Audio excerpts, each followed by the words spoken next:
Welcome back, fellow cardboarders. Today we have another special deck which you voted on the community tab of our channel. We reached our goal of 20 or more voters, and 50% of you wanted me to build the Atraxa Blink tribal deck. The original idea was to have one secret commander in it, but I actually put in two, and today is the day we're gonna have the deep analysis of this new Atraxa deck. If you haven't voted already, there's a new commander vote out in the community tab. This time it's a different take since we included all the second placed commanders from the last votes. So they all get a second chance. If you haven't voted already, do that. And I'm excited to see which one of the commanders is gonna win. It's time for another installment of Think Outside the Deck Box.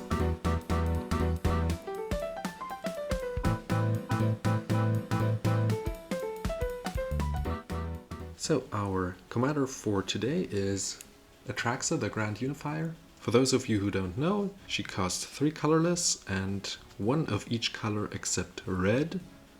She's a 7/7 Phyrexian Angel with Flying, Vigilance, Death Touch and Lifelink. And when she enters the battlefield, I reveal the top 10 cards of my library, and of each card type I may put 1 card into my hand and then put the rest to the bottom of my deck. And as already stated, the idea for this deck was to have her blink multiple times throughout the deck, but also put in cards that can also be blinked for value and get some value out of blinking my cards. I sorted the piles by type, so this is my card draw pile.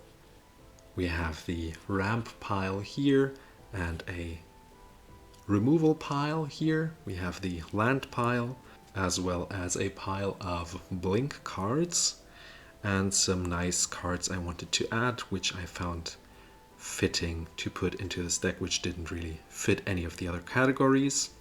So we're gonna go through each pile and just see what I put in here and what my thought process was. And towards the end, we're also gonna look at the secret commanders, which are hidden behind the Atraxa. And I'll also tell you what my thoughts were here. Now, without further ado, let's look at the creatures that like to be blinked pile, or aka the card draw pile, but we also have other creatures in the different other piles that also like to be blinked, but these draw us a whole bunch of cards. So this good boy here costs 2 and draws us a card. We have several of those cards that allow us to draw 1 card, so this dog here. We have the Visionary that also does the same. We have a Wall of Blossoms that also does the same and is a wall. Another wall, which is the equivalent of the green wall, draws a card. We have the good old trusty Baleful Strix, which has Flying and Death Touch, which is also a great way to defend ourselves, since the Blink deck will not have the most powerful creatures on the battlefield. I also included a couple of artifacts which would enable me to draw cards when they enter, since I want to also exile them and put them back onto the battlefield. So the rest of the effects I'll probably never actually activate. The Prophetic Prism is a card which I might use to filter through my colors, since I am playing a 4-color deck, everything except red, and being able to filter for 1 mana once each turn is just very useful, and this also draws me a card.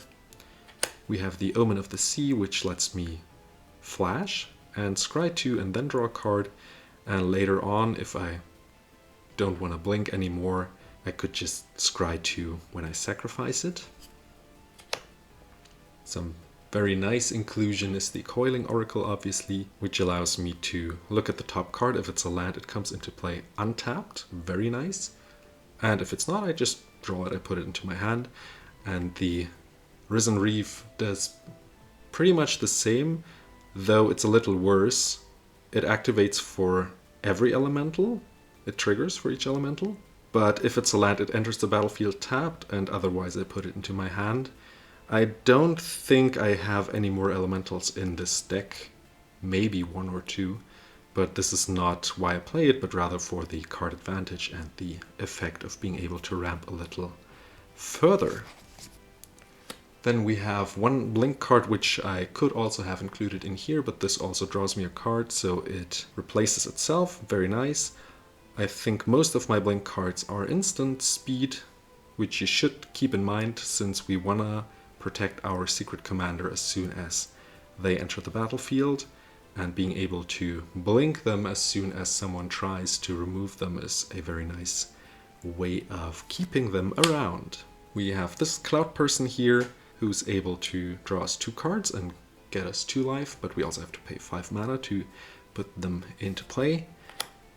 The wizard class allows us to have no maximum hand size. I think we're playing 4 cards that allow us to do that, since we will draw a whole bunch of cards throughout the deck, and with Atraxa we will most of the time also hit like 4 or 5 cards each blink or enter, and leveling up the wizard class also allows us to draw 2 cards. The last effect I will probably not use, maybe at a late game time. When I draw a whole bunch of cards, I might put a whole bunch of counters on Atraxa to try to go for the kill with commander damage, but this is not what the deck tries to do. We have 2 win cons in here, which we're going to look at throughout the video, so stay tuned on the win cons. We also have the Candlekeep Sage, which allows us to draw a card whenever my commander enters or leaves the battlefield. I think this could be replaced by any other card draw card that would blink and draw me a card, since Atraxa is quite expensive and this enchantment might not draw as many cards as I probably want. So keep in mind when you're trying to build this deck, maybe you don't have to include this. Now the ramp category. I put into the deck a bunch of ramp cards that when they enter the battlefield actually fetch lands onto the battlefield. These only fetch basic lands, so keep that in mind. And most of them cost like 4 or 3 mana, so these both do the same and bring a basic land tapped into play. This one as well. So the only thing that is different is their power and toughness and their types, obviously. Then we have the Farhaven Elf, which is 1 mana cheaper, so that's nice. And we have the Stompy, who also does the same, but also has like Vigilance, and when I have 7 or more lands, it's also an attacker or blocker. Probably not that relevant, since we want to blink him a whole bunch of times. The Omen of the Hunt also fetches 1 basic land flash speed, and can scry on later if I don't want to blink it anymore. We have the Colony Heart Expedition, which also fetches 2 basic lands as soon as it has 3 counters on it, and it gains a counter whenever 1 land enters the battlefield. Then we have another artifact that allows me to have no maximum hand size and taps 4 mana. And we have a Solemn Simulacrum, which could also as well be in the card draw category, but since it has to die and I don't have many cards that could reanimate him, he's most of the time just for ramping.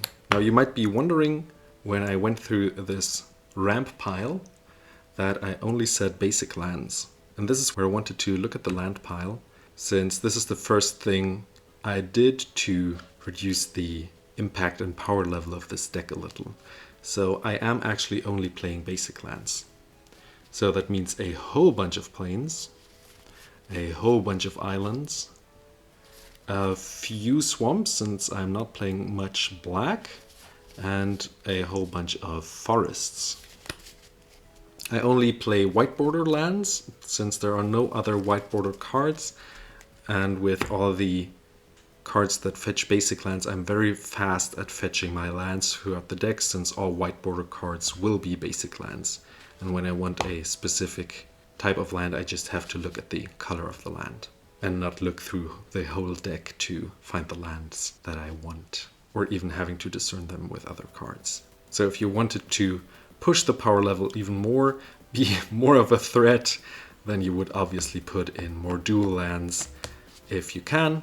But I just like to playing powerful decks tuned down a little so I can still play with my friends who are not into a very competitive kind of gameplay. Now the removal category.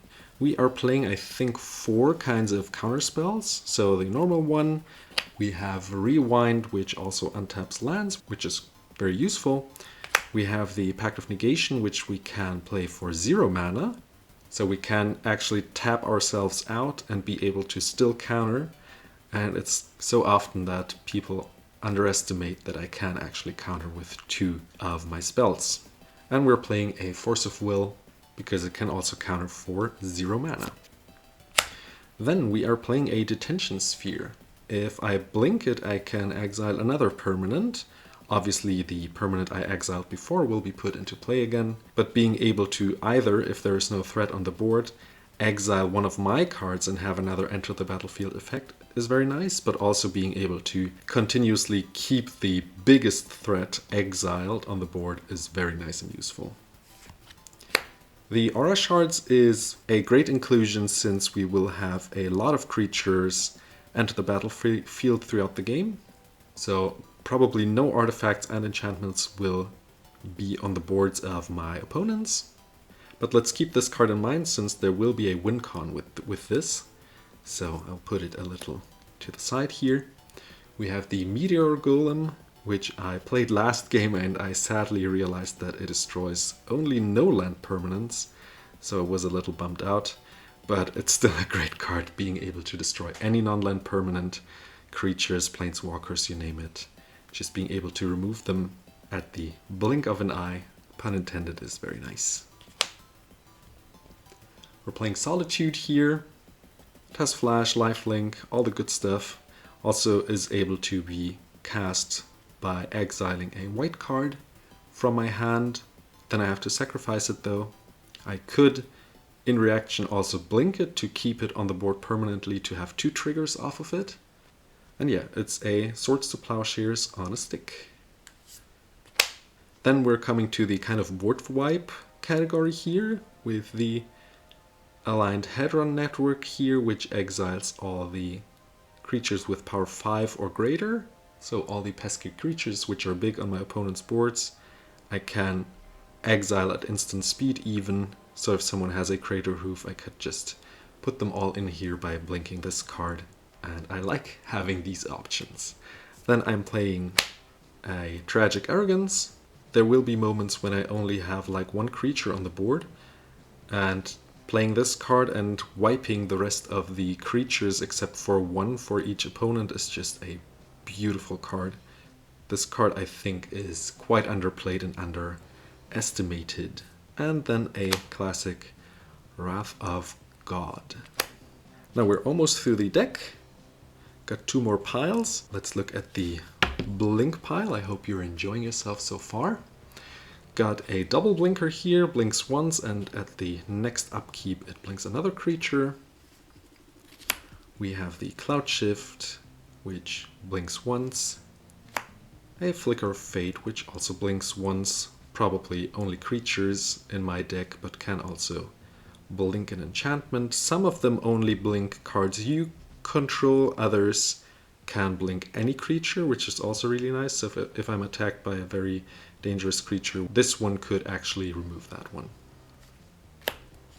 We have a Flashback Blink, a Flicker Wisp, which is nice because it can also save a creature from being removed or destroyed with a board wipe by being able to remove it until the end of the turn, which is what Flicker Wisp does. We have the Acrobatics, which can blink up to twice to 50%. This one also removes until end of turn, so I'm able to save my whole board if I wanna. This one blinks once and gives a +1/+1 counter. This one as well. We have the Displace, which removes 2 creatures and returns them. The Soul Herder has a continuous effect, so each of my end step I'm able to remove 1 creature and put it back onto play. And the Teleportation Circle does the same. You could also put in Conjurer's Closet since it only costs colorless to put into play, and then it does the same. And we have a Thassa, which also blinks a creature at the end of the turn and is able to tap down creatures, so that's also kind of nice, but mostly I only use her for the blink ability. Now lastly, We look at the rest of the cards, which I couldn't really categorize here onto the piles. Gonna look at some win cons before we look at the secret commander here. I hope you enjoyed this video so far. Consider liking, subscribing, all that fun stuff, and let's see what I put in here. So we will have a whole bunch of creatures leaving and entering, and having 3 creatures which give me life points when I have a creature enter the battlefield. It's a very nice way to be sure that I don't die from combat damage throughout the game. And they even give me life points whenever a creature from either side enters the battlefield. This one is just for protection and also gives me a whole bunch of life points if I have one of them or even 2 out. So if someone attacks me with their whole army, I'm able to prevent that once and have a whole bunch of creatures on my side. We are able to look for our secret commander with this one. Very nice, but maybe also sometimes for other stuff if that's important, maybe win cons if I want to seal the deal. This one as well, it's a demonic tutor on a stick. Blinking that is just great. This one is a worse eternal witness. We are playing both of them, and the kitty is only able to give me permanent cards back, but I still included it since it's quite useful when I am playing a whole bunch of permanent cards. The guardian is able to protect my board if someone wants to board wipe, or even single creatures if I don't have a blink spell, but this one. And fun fact, if I blink the guardian, I am able to protect my board again. So that's really nice. Got a Sun Titan here. We're not playing fetch lands, but we are playing a whole bunch of smaller creatures and permanents as well. And Sun Titan can just get that back. And being able to blink Sun Titan and have his effect, great way for value. Got the Karmic Guide here. This one can reanimate and be blinked and reanimate more of my creatures. Very nice synergy. This should be our 3rd card, which allows us to have no maximum hand size and also saves mana, though colorless, but I am playing enough colorless mana symbols that this shouldn't be the problem. And at some point he's an indestructible creature that can attack, but most of the time will block. Playing the library, which also lets me have no maximum hand size, very nice. The first win con is the Laboratory Maniac. Since we will be drawing a whole bunch of cards, filtering our deck out from basic lands and drawing up to 5 or 4 cards with Atraxa, at some point my deck will be empty. And what better way to finish off a game with a Laboratory Maniac? I know it's quite classic, most of us have seen this combo before, but I just wanted to blink and draw my deck and at some point just be like, well, I won because I blinked so much. If you have other ideas how I should end the game, let me know. Maybe the second combo is more interesting to you, since I am playing Enchanted Evening, and turn all the permanents into enchantments. And now if you look with the aura shards here put to the side, this is another win con. So if I have like 10 creatures entering the battlefield, with 1 blink I can just destroy 10 enchantment permanents. That also means lands and everything, and no one will have anything on their board anymore at some point. And that was one way I found to win the game as well. So we got 2 win cons. If you have any other suggestions how this deck should win, let me know. There are 2 secret commanders which we have to look at still, and there's one that could also finish out the game. So let's take a look at the Yorion, which was already teased in the vote that I wanted to have him as a secret commander.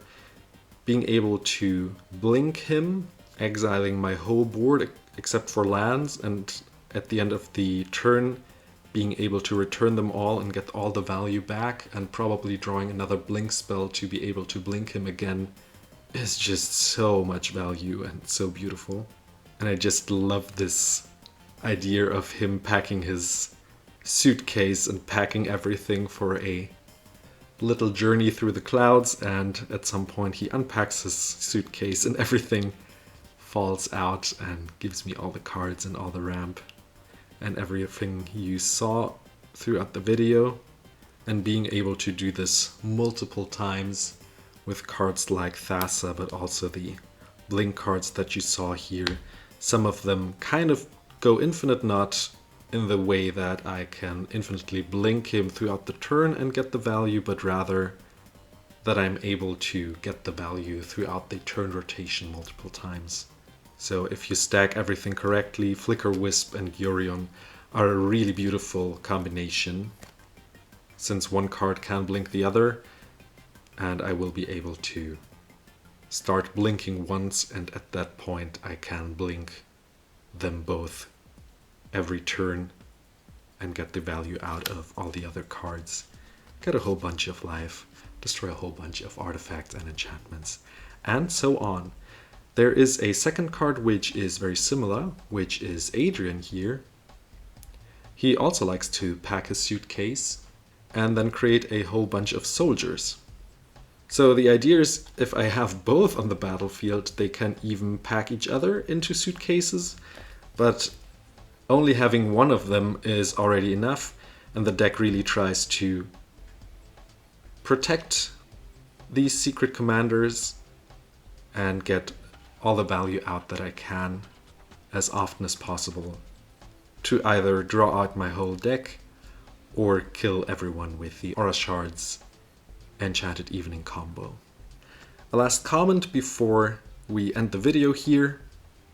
I did notice that it is still, even though I tried to power down the deck, a stronger, obviously not the strongest version, but a stronger blink deck. And people are already kind of used to seeing blink decks, so it's not as special in that case that it is a blink deck, but the way I build it is, I think, a different take on how to play blink. But in the end, it is a deck that wants to create value, that wants to be slippery.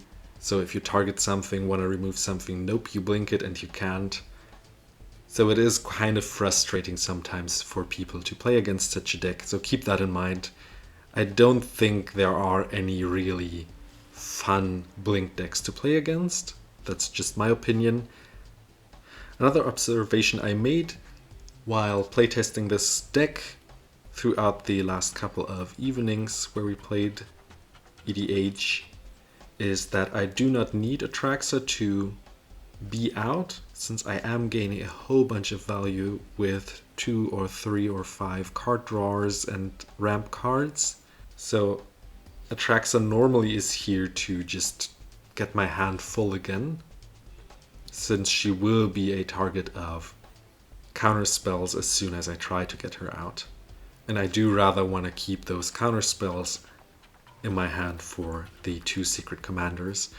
But it is a nice, interesting take of not having to be too reliant on my commander, and rather having these 2 hidden commanders in the deck and trying to rely on them. But now I do want to hear from you guys. Did you enjoy this little deck tech? If you want to look at the whole deck list, I put it down in the description below. I wish you a wonderful evening, day, or afternoon, whatever time it is for you, and I hope to see you guys in the next one. Bye bye.